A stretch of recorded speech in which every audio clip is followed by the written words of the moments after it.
Hello,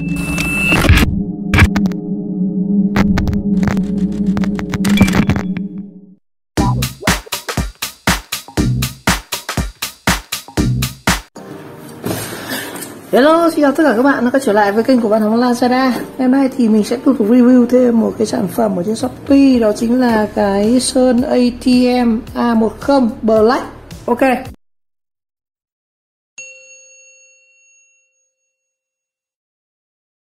Thực ra thì cái lọ sơn này mình mua từ hồi năm ngoái rồi anh ạ. Đây, cái đơn hàng mua ở trên Shopee từ shop là Nguyễn Huy Hải. Cái shop này bây giờ cũng sập rồi.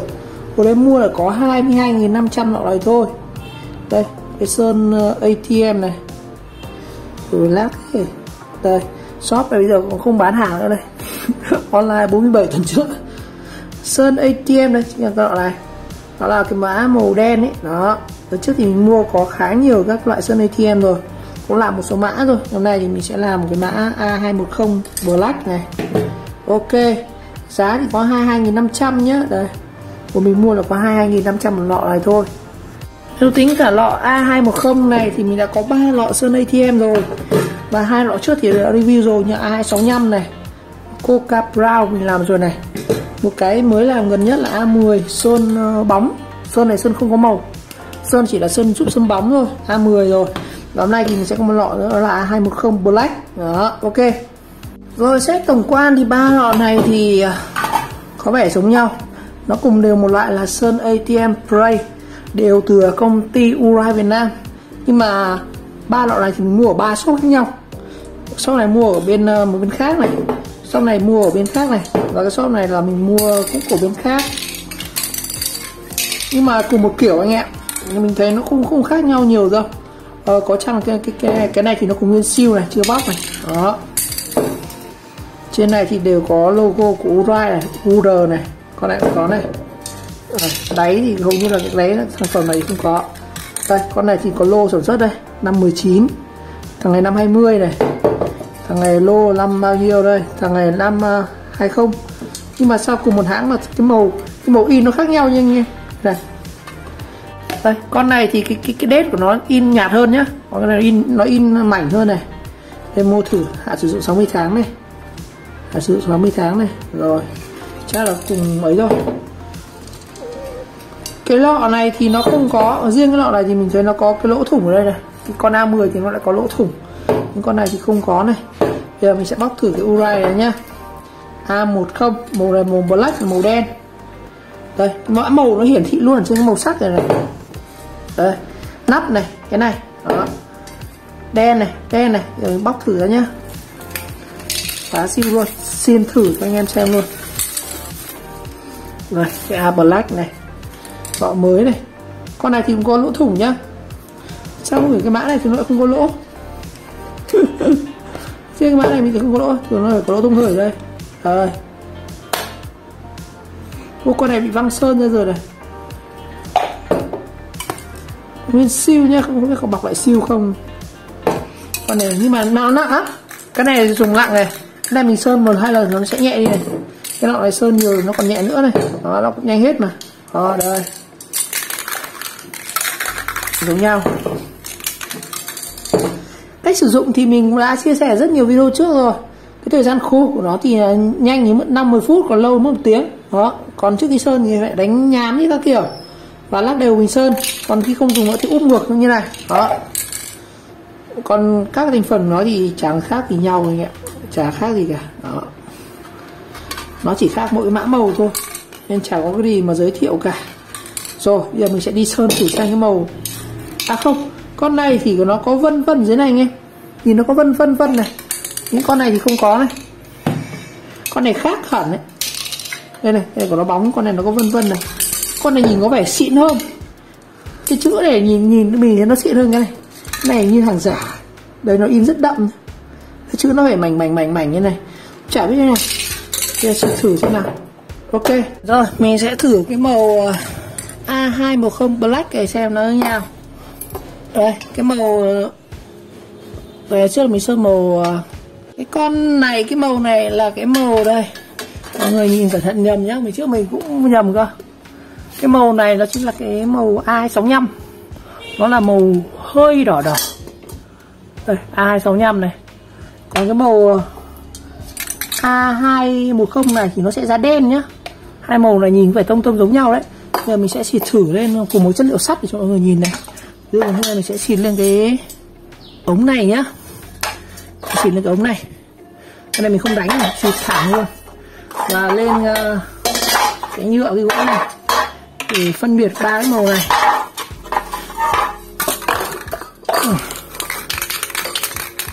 Mình xịt trước lên cái rồi.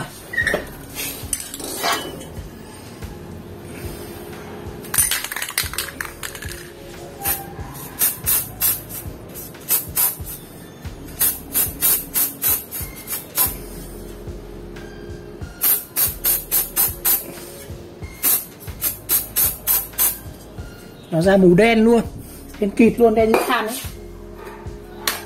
Rồi mình sẽ sửa lên cái gỗ này nhá, cho mọi người dễ nhìn màu này. Cái đầu này đi.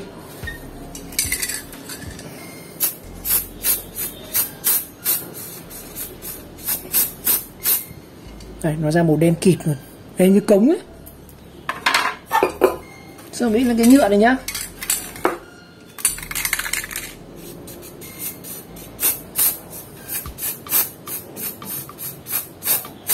Đó. Rồi, chờ một lúc cho nó khô thì mình sẽ review nhá. Chỉ khoảng 5 phút. Rồi, mình để khoảng nửa tiếng rồi. Chúng ta cùng xem vết sơn nhá. Đây, cái vết sơn trên gỗ này chỉ nhìn nó hơi nhạt. Cái vết sơn trên sắt này. Nhưng mà đúng ra thì cái này mình phải mài xong mình mới sơn, thì mình sơn test luôn, sơn đè luôn cái mặt dỉ này. Đây. Nó ra một cái vết này còn chưa khô này. Cái sơn này có vẻ lâu khô phết đấy. Chưa khô luôn này. Sơn này rất lâu khô nhá. Rồi sơn trên nhựa này, nó thì ra màu đen. Cái này sơn trên nhựa thì khá là bóng này. Mình cảm giác ở trên nhựa thì nó bóng hơn là ở phía trên mặt sắt này. Đây, mặt nhựa nó bám rất là đẹp luôn. Mặt gỗ thì có vẻ không bám lắm nhá. Con này phù hợp với sơn nhựa hơn. Sắt này, sắt thì cũng ăn. Đây, màu của sắt đây. Tất nhiên là thì nó không thể đẹp như cái sơn A265. Cái A265 này thực ra là mình kết hợp cả A265 và cả cái A10. Tức là có cả sơn bóng thì nó mới ra được cái loại cái nó bóng như này nhá. Cái này sơn này không phải là sơn mỗi A265 màu nâu đâu, mà nó có cả sơn bóng. Đây, đây. Đây là cờ lê này. Đây. Màu hai thằng này khác hẳn nhau nhá. Thằng này là màu A265 này nâu này. Trước mình nhìn ở trên app thì mình nhìn thấy hai màu này. Mình tưởng A265 thì nó ra màu đen cơ, nhưng mà thực ra nó ra màu đỏ, màu nâu gỗ. Còn cái A210 này thì nó mới ra màu đen hoàn toàn này. Màu này mới là màu đen này. Đó. Rồi, hôm nay chỉ sơn test thế thôi. Không có gì đấy cả. Mình cảm nhận là cái này sơn trên nhựa đẹp hơn. Trên nhựa rất là bóng, ăn rất là tốt. Còn trên sắt này thì các bạn sẽ phải sơn nhiều nước nhá. Sơn này muốn màu sơn đều thì chúng ta sẽ phải sơn nhiều lần.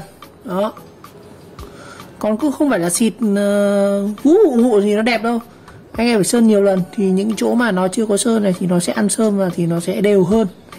Và muốn thật sự đẹp thì chúng ta phải kết hợp thêm cái sơn này nữa.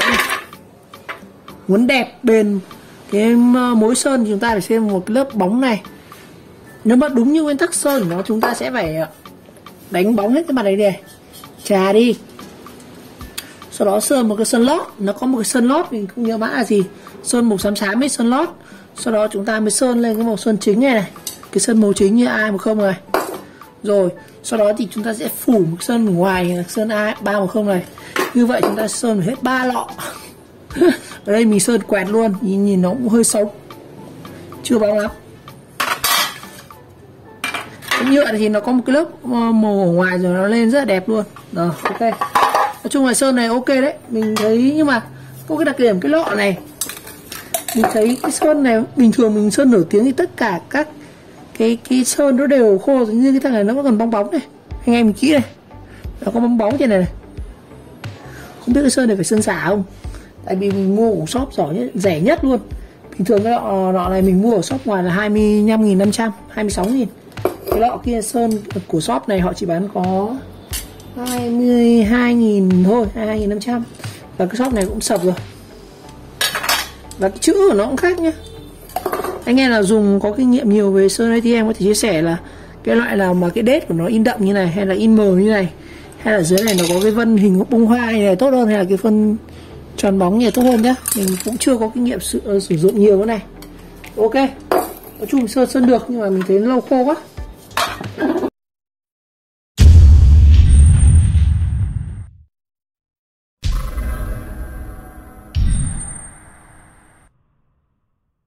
Như vậy trong video ngày hôm nay thì mình giới thiệu các bạn cái sơn ATM A210 Black, màu sắc cũng như là các cái thông số của nó. Nói chung là cái sơn này phù hợp với dùng để có thể sơn sửa, mình bảo vệ các chi tiết như là cửa sắt này, hoặc là những cái chi tiết mà chúng ta hàn xong, chúng ta có thể dùng cái sơn này để gọi như là bảo vệ chống gọi là gì các kiểu. Rồi một lần nữa cảm ơn các bạn đã theo dõi video clip, và nếu thấy video hay mình các bạn nhớ like, subscribe của kênh và chờ đón các video tiếp theo. Ok, xin chào các bạn.